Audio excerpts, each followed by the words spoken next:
Hello, my name is Maurice Washington. I want to welcome everybody to another episode of Executive Talk. Those who are watching live and those who are listening later on our podcast, thank you so much for joining us. In today's conversation, we're going to decode the HOA matrix, understanding roles and responsibilities. With me today to actually help break this show down is we have Rick Callaway with AccuSure Insurance, and we also have Tony Friday with Omni Communities. Let's go ahead and bring both gentlemen into the studio. How you doing, Rick? How you doing, Tony? I'm doing great. Doing Looking great. forward to a great show. Got my expert Tony here, so all I got to do is sit here and look good. That's good. So, and let me clarify for the audience, this is Omni Community Management. So that's the company that Tony Friday is representing. Tony, just for the audience, for those that have never met you, just give us a little bit of your background, please. Well, great. Thank you again for inviting me. My background is really kind of diverse, but I've been in and out of the industry mostly in the industry for over 25 years, serving homeowners associations. My background is in on-site management, portfolio management, commercial condominium management. So I have a wide swath of experience in the space. When Rick alluded to being an expert, I know the industry well enough to be able to converse it, but there are a lot of great people out there that have a lot of experience in this space. But hopefully I can contribute something to this conversation that will help the people that are actually listening now and those that will listen later. Absolutely. Thank you. And, Tony, I'll be the first one to admit I haven't been around a long time. Everybody knows that. But I've been around long enough to know that I have not heard a lot of people talk about the HOA and some of the nuances that go within that experience. So I'm going to go ahead and catapult us right into this conversation as to why does this matter? And I want you kind of take us down these bullet points that you have here as to the importance to get us started. Well, the first one where I'm at, there are over 370,000 homeowners associations in the nation. Okay. And that represents over about 78 million households. So the industry is big and it's getting bigger. But to your point a little earlier, you said you really haven't spent a lot of time or even thought around HOAs. And it's a big industry, right? Right. So that's why it's important, because it affects a lot of homeowners. And the other thing is why it's important is because with homeowners associations, when it comes to conflict and those kinds of things, and I'll tell you, there are a lot of great homeowners associations out there, great board members, great management companies, but the ones you hear about most are the ones that are disaster. And most of that happens because of the conflict between the board, management, homeowners, management, board. So there's a lot of confusion that goes in because a lot of people don't think about what it is to really live in an HOA. Real quick, most people, when they go and buy into an HOA, some really don't even understand what they're buying into, right? And when they buy into an HOA, they're not thinking about, oh, I have rules to follow, conditions, covenants, restrictions, bylaws, rules and regulations, right? So it's very important that people understand where they're living, and they're not thinking about their board, they're not thinking about the vendor, they're not thinking about the management company and how everything intertwines. Yeah. And because of that, that's where all the expectations start to get misaligned. The homeowner's expectation of the community in which they live, the board, the management company, vendors, they don't understand how all those things interweave or go together in order to function. I look at it as like a wheel. There's a wheel, which is the association, and these spokes in the wheel are the board, homeowners, management company, and also the vendors. Any one of those spokes get off kilter, the whole wheel can collapse. And that's why it's really important to understand what the roles and responsibilities are. That's fair. And as you're talking as a homeowner, you come into a new home. The only thing you're thinking about is how amazing it is to be a homeowner. That's your excitement, and that's where your loyalty, and that's where your mindset goes. So anything that they're talking about as far as rules and regulations to you, you say, okay, fine. I just want to own the home. And sometimes people run into those. Now they're finally in it. Now they're thinking about the rules and regulations and how things are working and the functionality of the relationship of the board and, you as a homeowner. So then it seems like as you get in, you get invested instead of getting invested in the very beginning. Is that typical of a homeowner? Yes, and it's so funny because I get a lot of homeowners that come in and they don't really understand what the HOA is, right? Okay. And even though they sign to say they receive certain documentation, they understand what they're moving into, but they never read it. I have a friend of mine who always says, when you get a new iPhone or a new phone and you have to go through all the whole litany of all the terms of use, all of a sudden you don't read all of that. You just accept. So, and that's what happens in the homeowners associations typically is you get someone that says, I want to buy a home. And especially we get a lot of first-time homeowners because typically when they move into a condo or whatever, it's probably going to be a little cheaper than a single-family home. So that's the biggest investment that they'll make. And so now they go into this, they're thinking, hey, I can go, come home from work, I see my house or my condo, go in, have a glass of wine, look at a little TV or whatever, and then find out shortly thereafter, I get a letter that says the curtains that I put up were the wrong. That's right. Right. Or they say my garage door has been opened up for more than 2 hours. And so now, and then they think that's unfair, draconian, or whatever to actually say. There you go. Yeah, but you have to understand, you said you agree to this. Well, no, I didn't. Well, it was in the documents you signed. Have you read the documents? No. Well, you need to read it. Well, I don't know where they're at. They're in a box somewhere. There it is. There it is. And therein lies the battle. And this is why we're talking about this, folks, because it doesn't, in Tony's example, it doesn't take much for things to start to break down. And for communication and expectations start to filter in and break down. It goes that quick. And which leads me into this and each role and also the purpose of the role. So take us down the board of directors, professional manager, homeowners, and vendors. And Rick, I want you to talk about the vendor as well. So let's go ahead and Tony, go ahead and start off with the board of directors and so on and so forth. Well, the board of directors is clearly outlined in the governing document what their roles and responsibilities are. But generally speaking, your board of directors are going to be the ones that are going to set policy, establish their budgets. That's their role, is to make sure that, and their primary duty is that of a fiduciary or a fiduciary responsibility to the members, right? Is making sure that they maintain the assets of the community. That the community's assets, meaning buildings, common areas, that don't fall into a state of disrepair, that they have enough funds generated in order to take care of those items. That's the role that's partly one of the roles of the board of directors. We could talk a little bit more about whether or not board of directors really understand what their roles are, but that's generally speaking. The professional management company, their role is to assist us with the board in the day-to-day carrying out those policies, procedures, and it should be clearly defined and outlined in the management contract what their responsibilities are going to be. The board of directors, by their governing documents, will allow the board to be able to delegate certain responsibilities to the management company, right? So, and the management company will then carry those duties out. Homeowners' responsibilities really, and people don't like, but it's to pay your assessments on time, right? To follow the rules and regulations that you supposedly agree to do, to serve your community, whether it's on a committee, whether it's a landscape committee, whether a pool committee, a finance committee, if they have a committee, you want to be involved. But I also think that very important is to be a good neighbor. Be a good neighbor. Right. Yeah. That's a big responsibility. And a lot of people don't understand that. I have communities where homeowners don't even know their next door neighbor. Yes. And they lived next door for 5-6 years.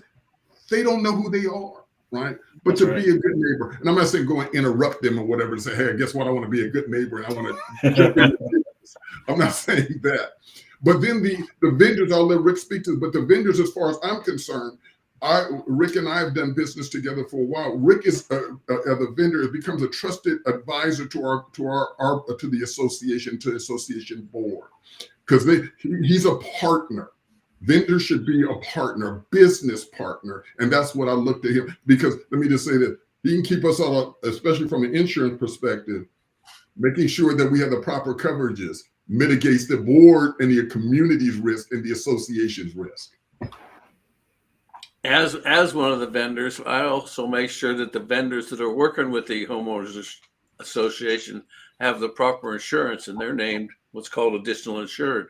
If some contractor comes in and he's drops a ladder on one of the homeowner's not going to be happy, and all of a sudden we got a lawsuit. We've got to make sure that that contractor was insured. Otherwise, the claim goes to the association, which is not what you want to happen. And so, Rick, with your role as a vendor, that relationship, it seems like it's an annual relationship, it semes. Meaning they're going to look at everything, they're going to reassess budgets and so on and so forth. They're going to how because it seems like you guys are one of the most important parts of that community for it to function correctly. Am I understanding that correctly? Behind the scenes we're the most important, but to the homeowners are most important. And with the insurance, there's a new boards change annually. Right. You have to explain everything over and over again. And as we all know, I'm a mean insurance broker that tries to overcharge the association at every turn. So every year I got to walk through everything, and every board member, oh, my insurance agent says we should only be paying $2 for this. So it's a continual battle. Yeah, and that's the thing. Yeah, go ahead. Well, no, if I can interject, here's the deal, especially with insurance, whether it be general liability insurance or property or D&O insurance, making sure board members understand the importance of those. Workers' comp. I have a lot of board. Why do we need workers' comp? Well, first of all, the governing documents may specify that they should have workers' comp insurance. But the other reason why you have workers' comp insurance is some of the policies that we have, it will protect board members or committee members that have been duly appointed by the board to serve certain capacities within the association. But the other thing is, and I think Rick could probably talk to this, if vendors come onto your property and they let their workers' comp expire or lapse, or they just never had it, and one of their employees is hurt on the property. There was one incident back in Southern California where a roofer's worker was on one of the roofs, fell off the roof and got severely injured. And because they didn't have workers' comp, they were able to sue the association. And if I remember correctly, the special assessment to cover the suit was like $20,000 per homeowner. So had they had the proper, they made sure that the insurer, the vendor was properly insured, that wouldn't have happened. And Rick talked, as a matter of fact, I'm gonna give him kudos for this. We've been working together for a long time. So that was one of the things that we want to make sure that every one of our vendors is properly insured, that the association is named as an additionally insured on the policy by an endorsement, and it's recognized. Let me just say that homeowners think that just because you have a certificate of insurance, that covers you. Doesn't. A lot of times we get vendors that will just send us a certificate that just says, all it says is certificate holder. That's all this is. That doesn't give us any kind of protection whatsoever if there's an incident. So we make sure, and the reason why I say this, especially for board members, a lot of times they'll look at vendors and they'll say, oh, they're the cheapest. They're a little mom and pop.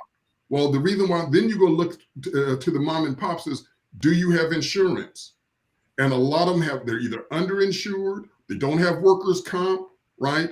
And we have to explain to our boards, it's critical that they have certain insurance, because if they don't, they expose the entire community to potential litigation or risk. Yeah. On that workers' compensation policy, on that claim that Tony was talking about, it cost each one of the homeowners $20,000. Had they bought the whopping insurance policy, the insurance policy would have cost them a whopping $500 a year total. Yeah. A whole lot less than $20,000 each. And you have to explain that. Well, the guy had insurance. He might have forgot to, like all of us, gets busy, forgot to pay his premium. His insurance lapsed and he wasn't even aware of it. But when there's a claim, the insurance company looks at, oh, did you pay your, sorry, we're not paying that claim. Your policy lapsed. Guess what, homeowners associations? And California being the wonderful state that they are, they automatically make the homeowners association the employer. Exactly. Okay. Now, with the two of your commentary, this is what comes to mind, because human effort comes into each of these conversations, and there's a communication breakdown, but there's also a way that people do communicate. And here's what I'm saying in this moment: the board of directors, your professional manager, and your homeowners and vendors. Actually, your vendors are always subject to your homeowners and board of directors and professional managers, but it's the cheapest is not always the best direction. But when you have turnover, when you have board of directors, new board that comes in, they seem to try to go, well, let's go and cut costs. Everybody wants to cut costs. Well, cutting costs seems like it has another price associated with it. You have exposure and you have liability, and it hits you right there in your vendors, and your vendors can't really function the way that they should. So you save costs and you try to keep costs low across the board for your homeowners, but now you expose them to a higher risk financially if something were to happen. Is that, am I saying that correctly? Yep, you got it, hit it right, nail right on the head. And then Tony has an additional issue with vendors. If the association hires somebody to come in and redo all the roofs, he's got control of that and knows exactly what's going on. But some homeowner might decide, oh, I'm going to bring in a carpenter to build a new wall in my house. And Tony may or may not even know about that, when that guy is actually exposing the entire association. And there's a process that if a homeowner is hiring someone, they're supposed to go through you, aren't they, Tony? Or are they supposed to let you review what they're doing? Yeah, we have architectural guidelines. Most associations have architectural guidelines. One of the things that I do that a lot of people don't do is, even if a homeowner is actually having someone do work on their behalf, if they come through me, what we do is we make sure that the one thing we do is make sure that the vendor has insurance, whoever their contractor is. Okay, because once they get the approval, part of my approval letter will say you have to indemnify, hold harmless the association, but we also have to have the name, license number, and insurance of the vendor working in your home, and the association needs to be additionally insured on the policy, because they're crossing over common area, driving vehicles to your home, right?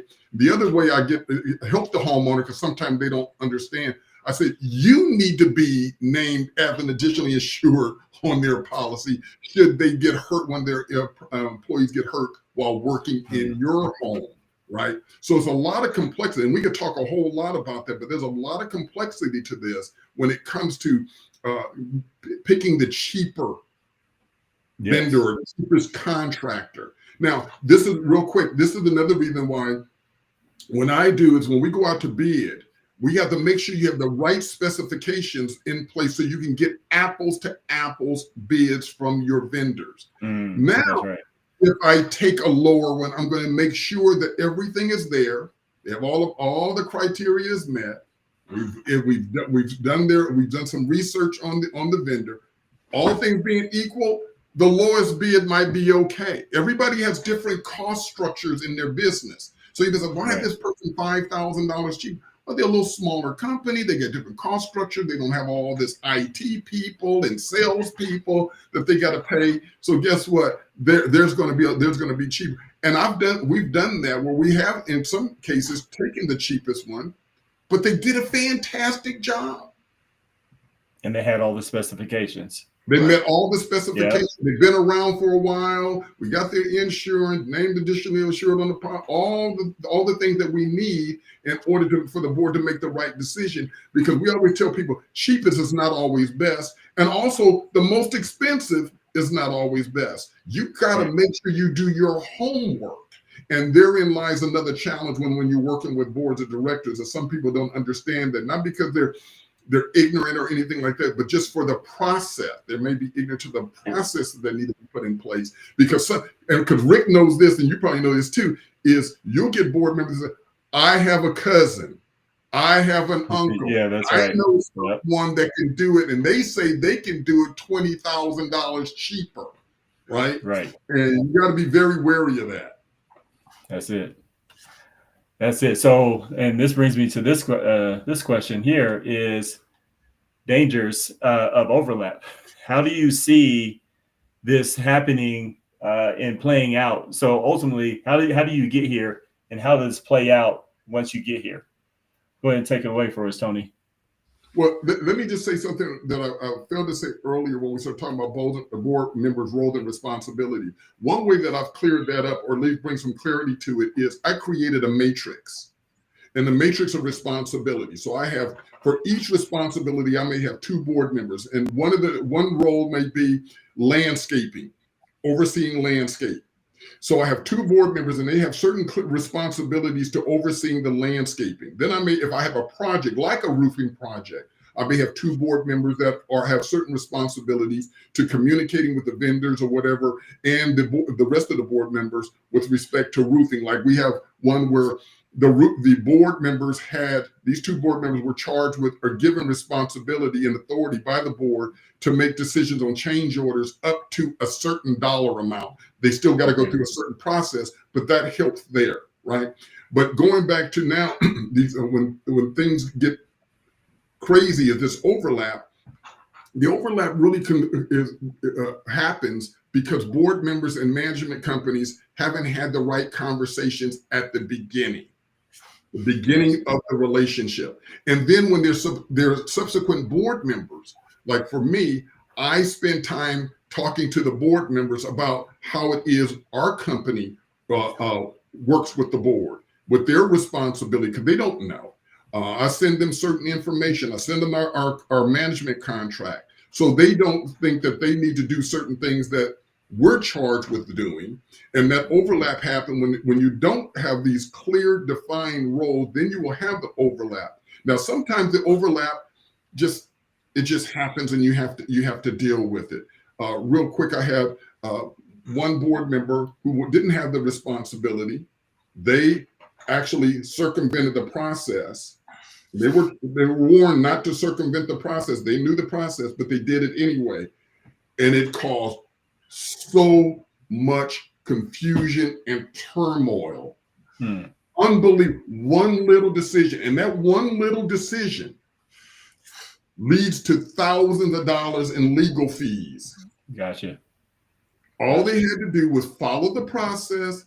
Wouldn't have never happened, but they decided they wanted to jump in, right, and take response and do our job, right, and not bring anybody else into the conversation. So there's a big danger, because you can expose your communities to tremendous risk. Let the board do their job. Let the management company do their job. Homeowner has a certain responsibility, and let the vendors do their job. Tony, and that's easier said than done. And here's why I say that. Because once you have a position of power, and let's say you never had a position of power, right? Let's say now all of a sudden you are a board of directors, and you realize you can make a move because you have the power to do it. You find yourself, and that's the question about getting into these roles. It's one thing to play a part into your community, but knowing how to stay in your part and do that is hard. It's the human element to, I want to go ahead and flex my power and grab more, right? It seems, do you feel like that happens more often than not? It happens. Yeah, that does happen frequently. And that's why in certain associations, they have to censure certain board members, because you're absolutely right. I'm a janitor by day, but by night, I'm the president of this board, right? And I can walk around telling people what to do, I saw on a TikTok video where the board president was walking around pointing his fingers at people saying, you're going to be fined. You're going to be fined. You're going to be fined. It was unbelievable. And when you do things like that, especially in California, board members could also potentially find themselves personally liable especially if it's determined that they are harassing, Right. that they're Right. slandering people, they can potentially, and Rick knows this because, you know, what part of the policy is they're going to get a claim? We're going to get a nice claim on our D&O policy. The D&O policy, the D&O, directors and officers policy. So yeah, it does happen. But when you do, part of what we try to do is make sure that we have clear, that when those things happen, that we have a conversation to make sure we can mitigate that from happening in the future. And for the most part, we've been pretty successful when we can show them what can happen. They pretty much back down, especially if they know that they can be held personally liable. Yeah, I've got an association. Well, I no longer have the association because I refused to insure them. I had 2 board members on there that for 5 years they were fighting with each other, and they blamed everything on the association manager. So they changed associations. I kept warning all the new association managers. I said, you don't want to deal with these 2 women. It's going to cause you nothing but headaches. But as far as I know, these 2 women are still fighting and suing each other.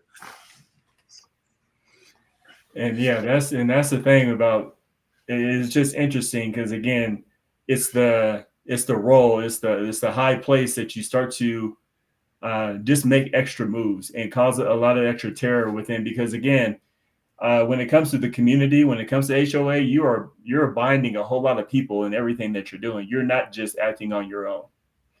And you know, you have to. It almost seems like you have to be in the mindset of what's in the best interest of the community at all times if you're going to be in that high place. That's right. You can't be in the position of what's in the best interest for me. What do I like to see for the community so I can insert it?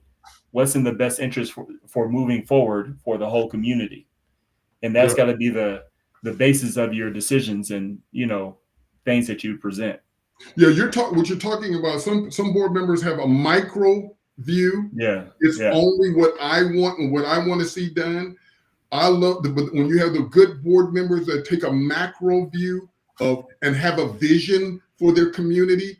I have a few like that where they have a vision for the community, and they're not kicking the can down the road by saying we're going to keep the dues low, we're going to keep the dues low, we're going to keep the dues low. And knowing that you keep keeping the dues low and not putting money away in your reserve fund, then all of a sudden down the line 4 or 5 years, when the roof needs to be done, there's a $25,000 special assessment, right? So they're looking at they have a greater and broader view of the community. That's critical. And I think what's going to happen, let me just say this, I think what's going to happen is as we continue to bring on more and more homeowners associations, the management is going to change in terms of what the manager's responsibilities are, legal responsibilities. I think in California, it always changes. There's always new laws governing homeowners associations. And so the dynamic change, I tell you, the dynamic changes in the way we manage dramatically. When I managed 20 years ago, so simple. Now, with all the laws governing homeowners, it gets more and more difficult. That's it. All right. Well, let's break this down because, again, when we talk about the opportunity to be prideful in these positions and start, you know, going overboard, I feel like this is the best bullet point here in tools to clarify and reinforce rules to make sure you stay within the boundaries of yourself ultimately. So that way the neighborhood can flourish. That's right. So talk to us about some of these bullet points here, Tony. Yeah. So with job descriptions, typically if you have employees, obviously you're going to have job descriptions. Some association have actual employees working for them, and it's got to be clear. And especially here in California, there's all kinds of labor laws and those kinds of things. And you have to have a job description. You have to have performance management and those kinds of things. For the board, their job description typically, especially here in California, are typically outlined in the bylaws. Might also be in the CC&R, but in California, typically it's going to be in the bylaw. What the president does, vice president, secretary, treasurer, and your member at large or director at large. It's pretty clear what their responsibilities are. But generally speaking, their biggest job description is maintain the assets of the community. The management company, guess what? Their job description is pretty typically going to be outlined in their contract. right? Sure. The management what we're going to be doing for the board, right? The vendors the vendors. If it's somebody like Rick, and we have an agreement with the insurance broker, that's pretty clear. Landscaping, all these contracts by your vendors pretty much outlines what their responsibilities are going to be. Now, I don't know if you want to go through the rest of the bullet points, but go ahead. The orientation and training for new board members, that's critical, but unfortunately, some managers don't do that. They're just, oh God, I got board members, I'm happy, I can move on. But they don't train them, so board members don't know what their responsibilities are, so they end up with problems. Well, I will tell you this: in the state of California, probably in other parts of the country, if California does it, I think there is in the works mandatory board training. I've always been, it should be mandatory. Now, what we do is we have the association's law firms typically will do one orientation with new boards after the annual meeting. They'll come in and they'll do a whole presentation for the board, answer their questions. For the boards that don't have that, we have our firm, Omni Community Management, we actually have an orientation that we provide free of charge for our board members to kind of go through all the different parameters of the homeowners association and what the board's responsibilities are. So orientation is critical, but I think because so many board members don't want to do it, there's a lot that don't want to do it. I think at some point it's going to be mandatory, because you got to remember, here are volunteers who probably have no other leadership skills, right? Not talking about, they just don't have the leadership skill. They may not be in that position. And now they're going to be in the state of California. I'm going to do this it's a nonprofit mutual benefit corporation. It is a business, right? So this is business operation. You're taking in income or revenue, and you're having expenses, and you're not supposed to have a profit at the end, but it's a business. And so you have orientating them, training board members on their responsibility, how to carry out those responsibilities is critical. And that's why I think there might be a law coming down the pike, and hopefully it won't scare people off. Yeah. But you need to have at least a 2-hour orientation with your boards to make sure that they're clear, and even that they understand the management company's role, that we're not just order takers, that you can just say, do this, do that, do this, do that. And then when you get a charge for that extra thing that we told you, hey, it's not part of the contract, but now they're telling us we're nickel and diming them. We want to make sure we have that good, solid relationship and having that conversation. But everybody needs to understand what their roles and responsibilities are. And they need to be reinforced on a constant basis, especially when you bring new board members on, new homeowners. Real quickly, we have a welcome package for our homeowners, so they understand what our role is, what their roles are, and how they can obtain information. That helps out a lot.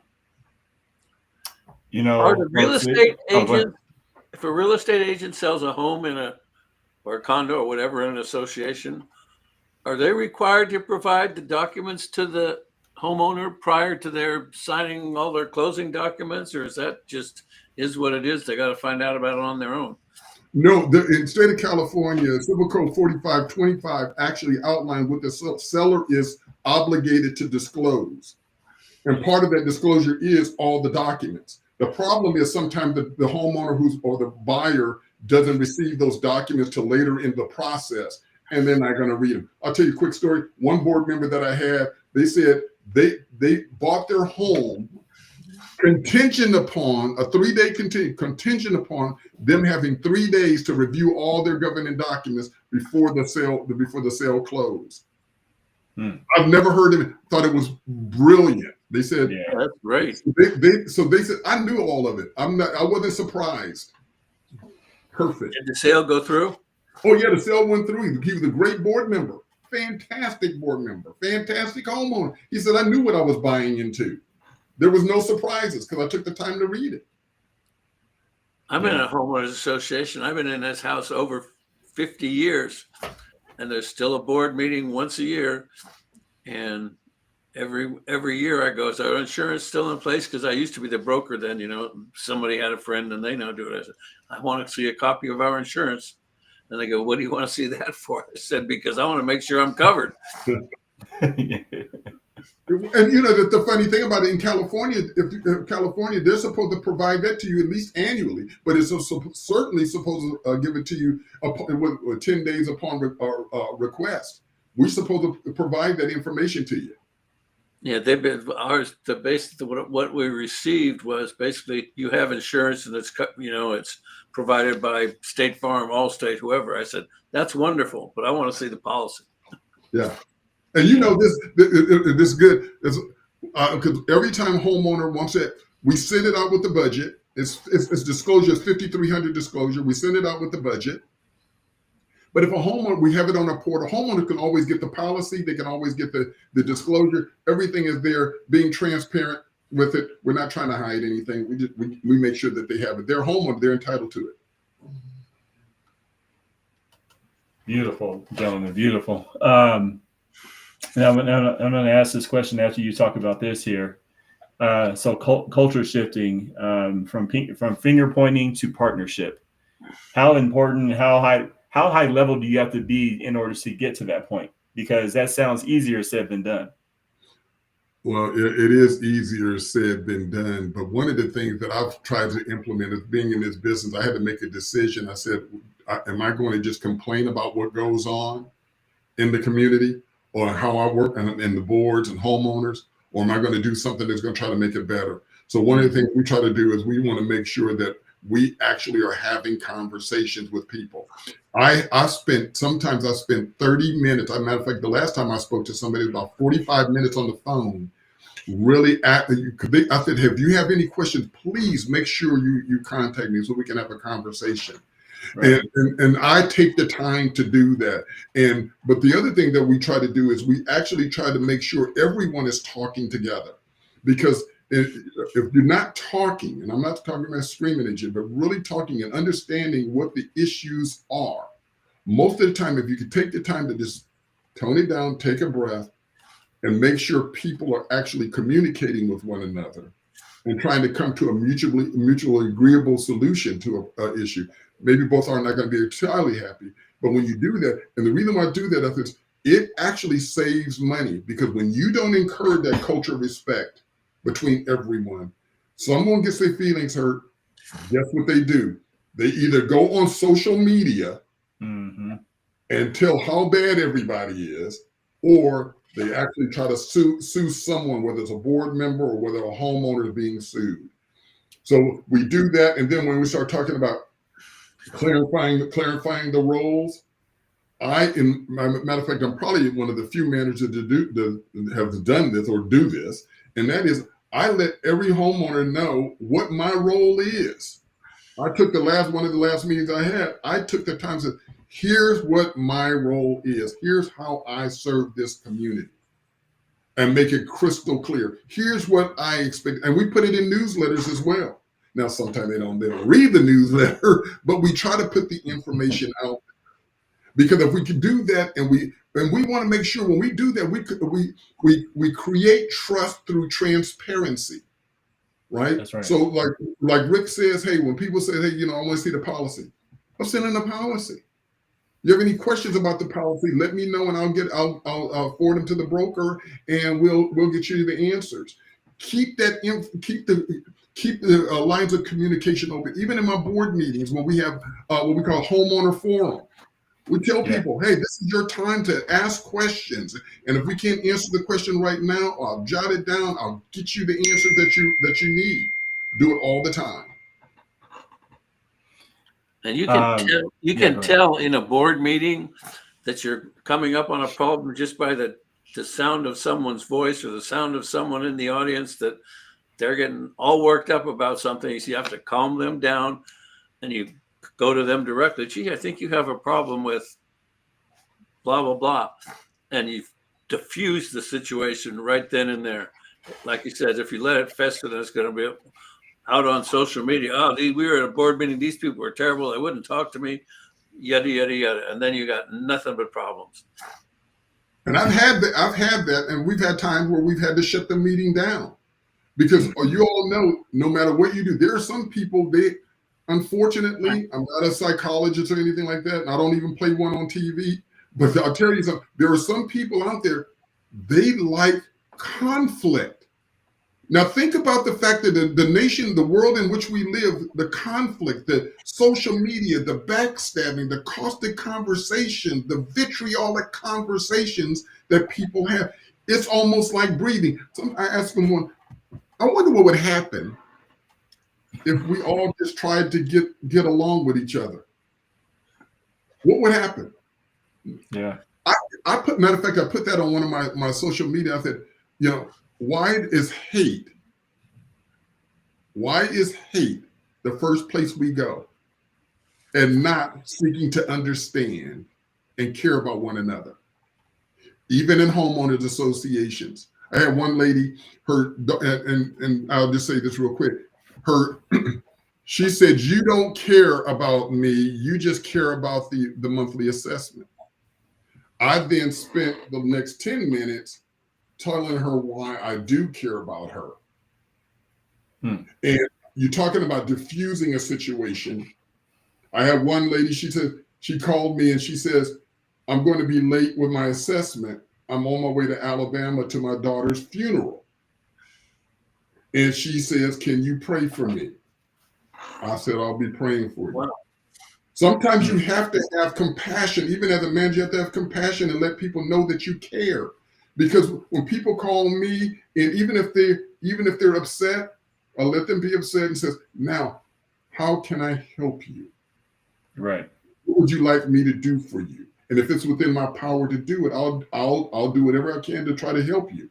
And sometimes it may mean me going to the board to get the help they need, but we're going to do whatever we can to help. Because in this world, if we don't do that and start having a little bit of compassion and empathy for folks, all it does is, I think it creates this environment where it is caustic, where it is adversarial, where it is the big bad board of directors and the bad management company. That's it. And the worst insurance broker. They don't want to pay the claim. They're always finding kind of. Tony has a problem and he can't solve it. He says, "I'll call that damn insurance broker." Our policy been canceled. Why has it been canceled? They didn't say. All it said is canceled because of brush. That was it. And that's not Rick's fault. It's just that they got to be the bearer of bad news sometimes.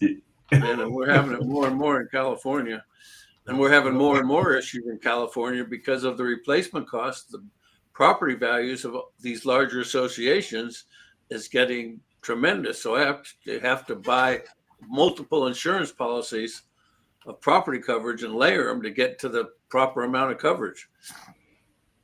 Mm-hmm, mm-hmm. Yeah, I have one association. They had 10 policies like that. Yeah, it's a nightmare. Gentlemen, you guys covered a wide scope as to, and it really hit the center core about the roles and responsibilities. What would you want to leave your final thoughts, Tony? What were your final thoughts for everybody that's watching here today? Really, I mean, thank you for asking that question. I think about that all the time.